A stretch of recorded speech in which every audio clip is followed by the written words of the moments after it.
Hello and welcome to Perpetual Parenting. This podcast is facilitated by Life Fellowship Foursquare Church in Fort Morgan, Colorado. It comes from a series of messages shared by Pastor Derek Brown in 2024. Virtually everyone is parenting someone. Your own actual children, your grown children, your grandchildren, your aging parents, your coworkers, yourself. People aren't perfect. Therefore, parents aren't perfect. And we often find ourselves catch-up parenting. It's a perpetual process. In part 1, and your introduction, Proverbs 22:6 says, "Direct your children onto the right path, and when they are older, they will not leave it." This series is all about bridging the gap between the parents we had and the parents we needed. It's also about learning how to bridge that gap for others. This message lays the foundation for our series by looking at the story of the prodigal son and what side of the father's fence we stand on. So whether you're a new parent, a seasoned parent, or just someone who's surrounded by immature adult kids, dig in as we learn how to serve them all better through perpetual parenting.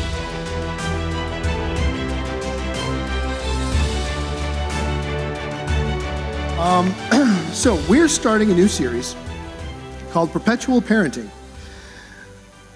And for those of you that aren't parents, don't ever plan to be parents, your kids have grown, gosh, that's cool. I can't wait to make noise with that. Xander, don't touch it. Sorry, I'm distracted. So the thing is, like when you do a parenting series at a church, everybody who's not a parent thinks, okay, I'm out. I don't need to talk about that. But the idea is that I want to get around to, the idea that I want us to kind of work from is the idea that you are perpetually parenting. You are always going to be parenting. Even if you don't have children of your own, you're going to be parenting someone. There's going to be someone in your life that needs a parental style guidance. Now, this does not mean that because you have a coworker that acts like a child, you have to be a parent. No, that's not quite what we're talking about. We're talking about leading and guiding them and showing them how to live, much the way that a parent would. So when I was a kid, there was this guy at my church. He was a bass player. Guy overplayed so much. It hurt. Anyway, he decided at one point that I needed a dad. I had one. He wasn't the greatest, but he was my dad. And this guy said, well, you need a father figure. So I'm going to be your father figure. Dude, I don't even like you. You have no business. This guy and I were constantly fighting. I have no idea why he thought that was, it didn't make sense. He's like, I need to be your father figure. I'm like, dude, you don't have kids. You don't know how to be a father. Sit down and shut up. That's how I felt. Just being honest. Then when I was 22.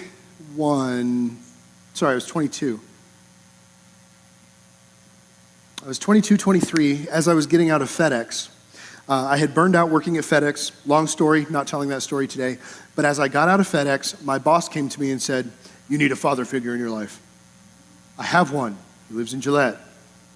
It's fine. But this guy was like, no, you need to suck it up and be a man, and I need to show you how to be a man. Dude, I don't even like you. Why are you trying to do this to me? And the funny thing is, all this time I had father figures in my life. But the father figures in my life were the ones that didn't call themselves that. They were the ones that just showed up and led. And that's what we're talking about. We want to be the people that show up and lead. So we are going to be talking about parenting in its direct form, okay? You have children, we're talking about that. But this series is going to apply to you no matter where you are, okay? If your kids are grown, it's going to apply to you because we parent our adult kids. If you don't have kids yet, we'll be preparing you for that. If you never have planned to have kids, well, we're all parenting someone, okay? You might have friends, coworkers, or parents who are unable to mature due to trauma, okay? I have been able to forgive my dad so much over the past couple of years because I realized that he had trauma in his life from when he was little that kept him from growing up. And when I realized that my adult father was actually 16-ish, I went, oh, he did his best and then some. I just didn't know it. So we're always parenting someone. And I found myself, before my dad passed away, in a lot of ways parenting him. Okay? Not that I was like, I'm the dad. That's not parenting. But showing my dad how I can love my children and through that how he can love my children and how he can love me and how he can interact with people. And maybe it's not a trauma situation. Maybe you just have younger coworkers. Maybe you have nieces or nephews or grandchildren. Matt oversees like 90 people, and I guarantee you he's parenting half of them. Well, they're truck drivers, so I'm kidding. They could all kill me individually, every one of them. Much harder working people than I am. I was just hitting Mike.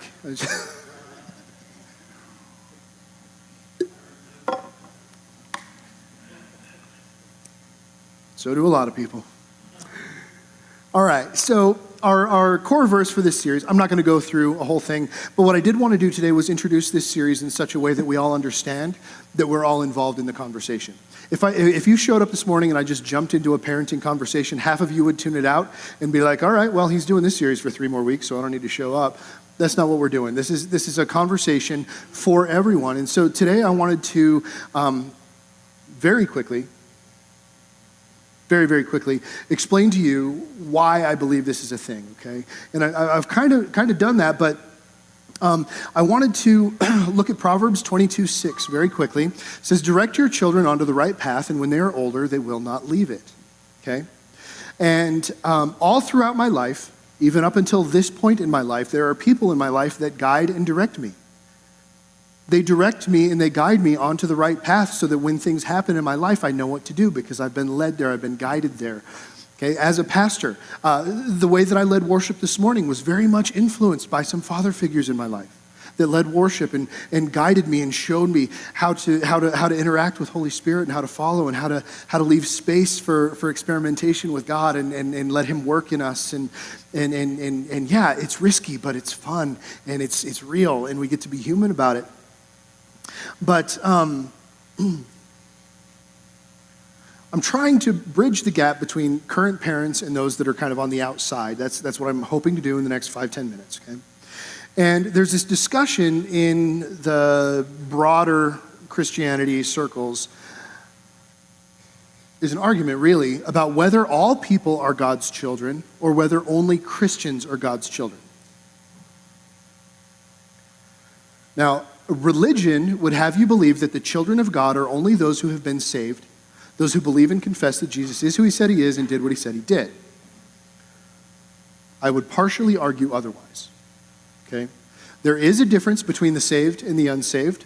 There is definitely an adoption that happens when we come to Christ. We're adopted into God's family, into His, we become heirs to the kingdom, if you will. But I also believe that we are all of God's children. We're all made in His image. We all have the fingerprint of God on our lives, right? Remember Imago Dei, that we're made in God's image, and because we're made in God's image and He is so holy that there is a certain amount of holiness placed on every human being because we are made in His image. God is that kind of great, that His simple reflection in who we are makes us somewhat worthy of honor and respect. Okay?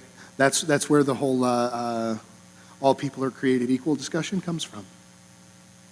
Because we're all made with the handprint of God.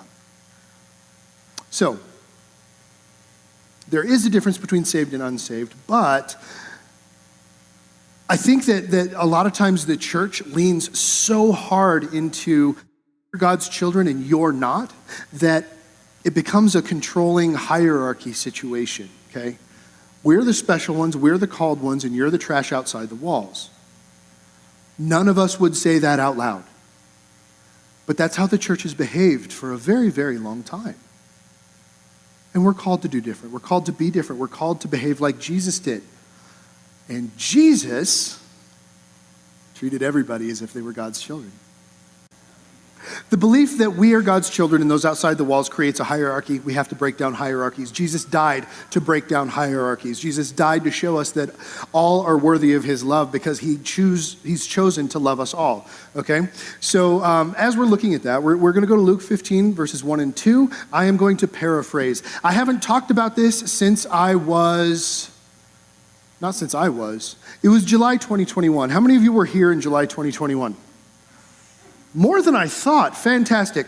So in July 2021, Pam and I were transitioning to this church as lead pastors. We were part-time lead pastors, if you will. And I was doing a series called Images of the Father. And we were looking at God the Father from different perspectives. And I talked about this then. But so many of the people that are here now weren't here then and don't know this. But it's core to just about everything that I talk about. So I want to really, really quickly talk about the prodigal son. Okay? So at the beginning of the chapter that we find, Luke 15 is where we find the story of the prodigal son. It opens with, tax collectors and other notorious sinners often came to listen to Jesus teach. This made the Pharisees and teachers of religious law complain that he was associating with such sinful people, even eating with them. Now remember that in that culture, if you ate with someone, that meant you were okay with them. It wasn't like, hey, there was a seat at that table, so I sat down in the lunchroom or whatever. It was, if I sit down and eat with you, I am okay with you and your lifestyle. That was what was communicated. So when they say he's even eating with them, it's kind of a big deal. So Jesus, hearing this, he tells them the story about leaving the 99 for the one, right? A guy has 100 sheep, one of them takes off, he leaves the 99 somewhere safe, and then he goes and finds the one, right? And then the story of the lost coin, the woman who had a coin and couldn't find it, and when she finally finds it, she's super excited because she was a fairly poor woman, and when she finds this coin, it means so much to her.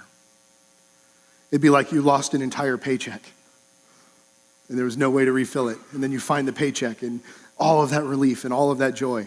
Okay? Then Jesus told the story of the prodigal son. Now, I want to remind you that the word prodigal does not mean lost, left Christianity, ran away. That is not what prodigal means. Prodigal means frivolous. The frivolous son. The son that took his inheritance, burned it, and then came home. Okay, that's what this story is about. We talk about the prodigal son in an appropriate way. Okay, when we talk about our prodigals, maybe I have a child that was part of the church that loved Jesus that then went out into the world and is just living with the world, and I pray that my prodigal will come home. We're not using the word correctly, but the story, the heart behind that is accurate, okay? The fact that this story isn't called, it's called the frivolous son, not the lost son, right? Sometimes it's called the lost son, I think, but that doesn't mean that God doesn't care about those that you care about that are far from him. That's not the case. That just means that this story has more than one application. This story has much more than one application, but the prime application isn't about a parent and his child. It's about Israel and the rest of the world. Because at the very beginning, the people that started the conversation were the teachers of religious law and the Pharisees, and they were complaining that Jesus was spending time with people that he shouldn't have been spending time with. And Jesus says this story. And in this story, Jesus says, hey, there were a couple of kids. They were both children of the Father. One took off and was gone, and one stayed. So within that context, we're seeing this, Jesus telling the story. He's telling the Pharisees, guys, you and the Pharisees come from the same Father. Or you and the sinners come from the same Father. And God cares about them as much as he cares about you. And so Jesus tells this story. And I'm just going to fire through this really, really fast, okay?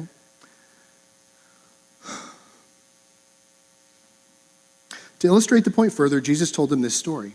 A man had 2 sons. The younger son told his father, I want my share of your estate now before you die. So his father agreed to divide his wealth between his sons. A few days later, the son takes off. He goes and he lives in the city. He burns all of his money. He's using it on sex workers. He's using it on food. He's using it on lodging. He's using it on clothes. He's using it on all of the things that he shouldn't be using it on. And pretty soon he's got nothing. He has nothing. And when he has nothing, he's like, well, I still have to live. So he tries to work everywhere that he possibly can. And so he sells himself into slavery. Okay. Remember, in this culture, slavery was not slavery like American slavery, but it was contracted service. So he contracted himself out to a person so that he could still live and so that he could have lodging. But the person that he contracted himself to wasn't a good guy, and so he found himself sleeping with the pigs and eating the pig's slop because that was the food that he could get his hands on. And he was just thinking, even my dad's servants are treated better than this. Maybe if I go back and I beg my father, he'll let me be one of his servants. And then I can at least sleep on the floor where there's a roof and I can eat something that's not pig slop. You guys know what pig slop is, right? Also, this was a Jewish, he was speaking to the Pharisees and the teachers of religious law. Pig slop was super unclean. So this wasn't just gross on a person eating slop level, but very, very dirty on a religious level as well. So the kid comes home. I'm going to read you this, Luke 15:20. Alex, if you want to jump down to that one. So he returned home to his father.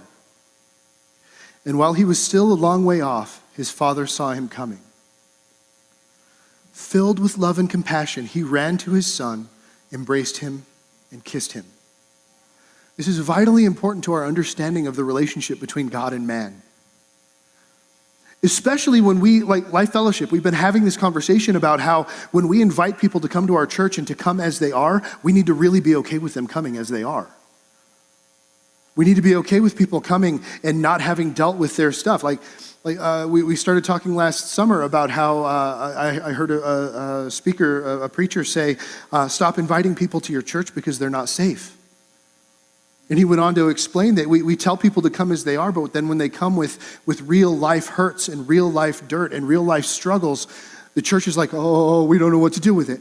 And then we end up pushing them away and hurting them, and they end up leaving the church more hurt than when they came. They're not safe. So we have been having this discussion at Life Fellowship. We've been trying to open ourselves up, and we've been seeing more and more of the world come in, and we've been dealing with more and more dirt. And guys, the mud is fun. Isn't it? Oh my gosh. Having so much fun because when we deal with real human stuff and when we're really honest and we're really open about everything that's going on in this world, we're actually able to impact what's really going on in this world. For so long, the church has kind of been like, come to church when you look nice, and then we'll be good. And if you don't come to church looking nice, you're not really one of us, so you should probably leave. Again, none of us would say that, but our behavior has betrayed that attitude for so long.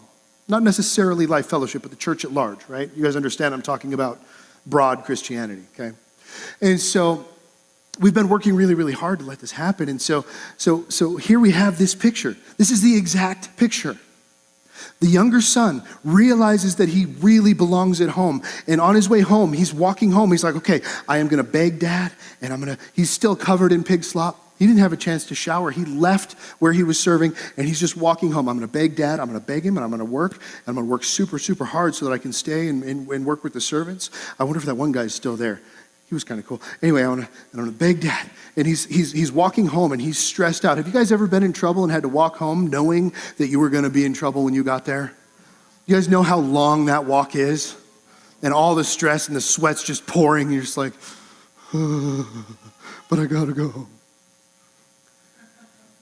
But the father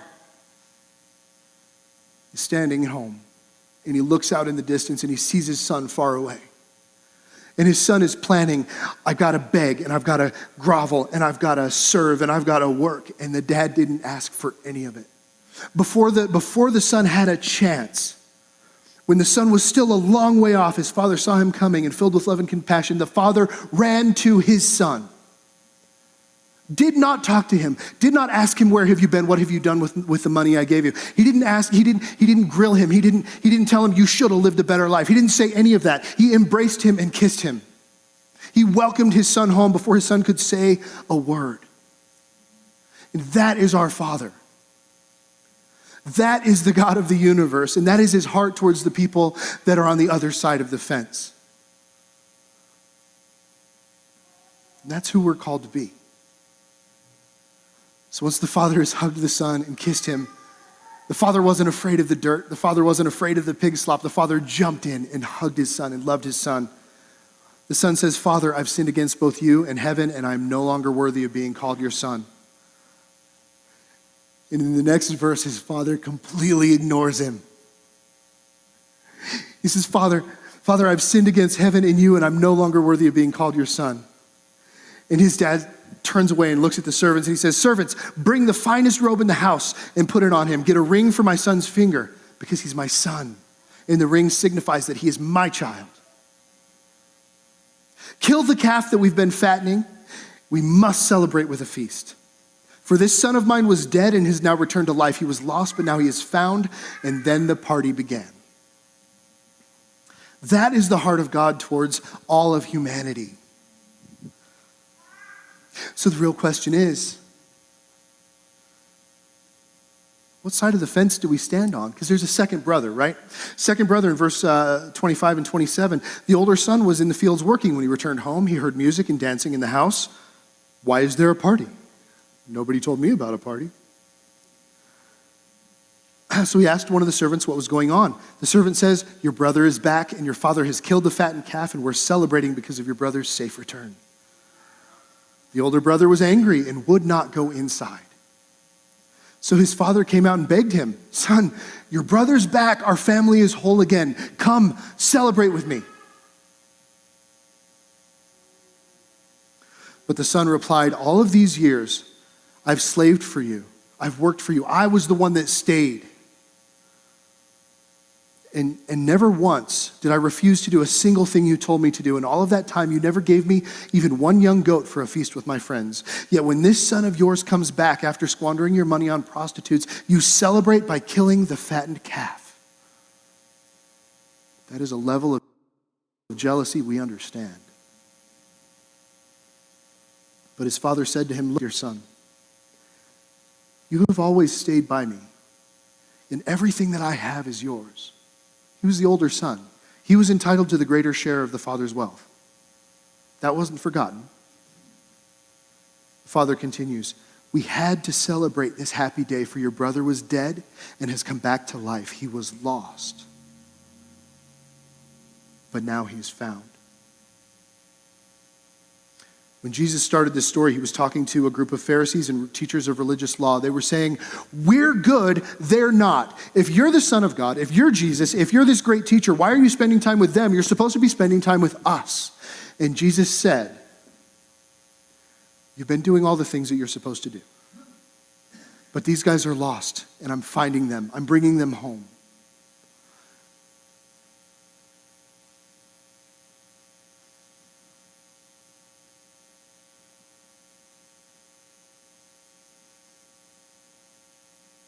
In the parable of the prodigal son, sinners and saints are all God's children. The only difference is what side of the fence they're standing on. Are they on the outside of the fence and God's waiting for them to come home? Or are they on the inside of the fence doing what people on the inside of the fence do?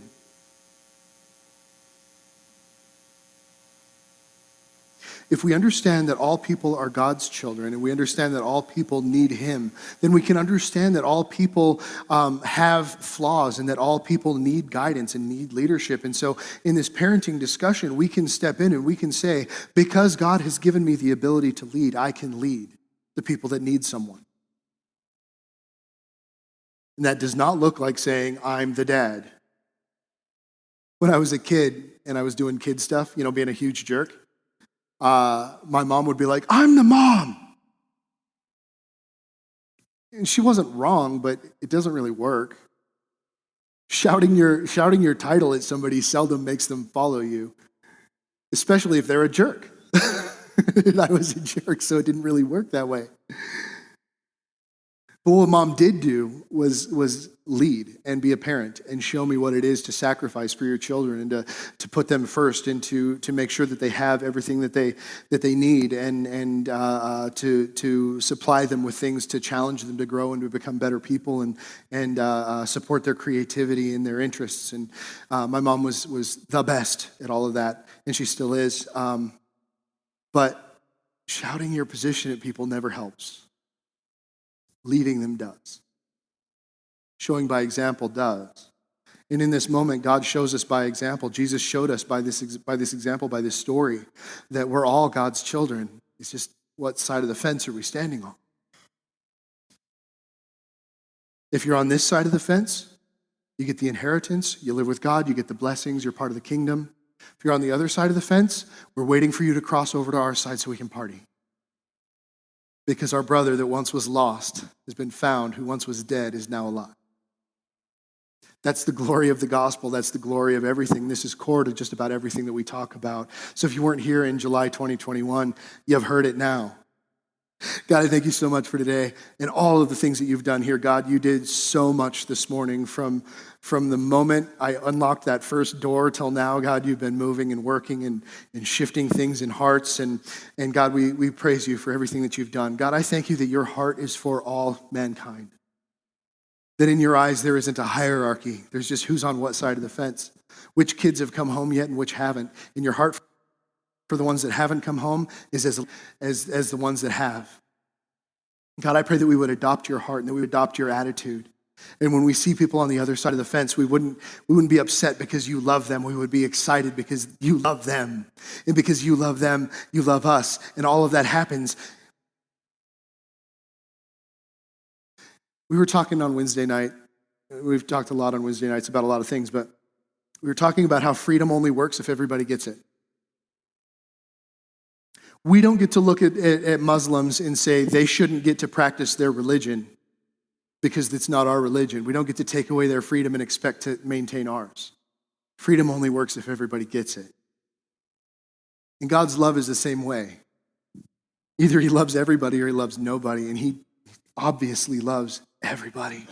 So God, I pray that we would gain your heart and your eyes towards the people in this world, that we would continue to grow in that we would continue to see them as your children, and that we would learn to celebrate when they come home, that we would learn to be excited when they come home, that we would learn to rejoice with them when they come home and rejoice with you when they come home.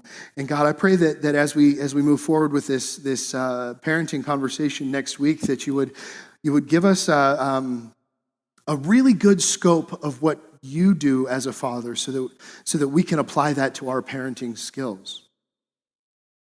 God, you are the ultimate mother. You're the ultimate father. You encompass all things that we are. If we're capable of doing something good, God, it comes from you. So I pray that you would set us up to grow in the ways that you've called us to, so that we can be more like you, so that we can parent more like you, so that we can have the grace and the mercy that you have while still challenging our kids to grow and become who you've called them to be. And God, I ultimately just thank you for this day, and I pray that you would bless everyone here. And thank you. I love you in your name. Amen.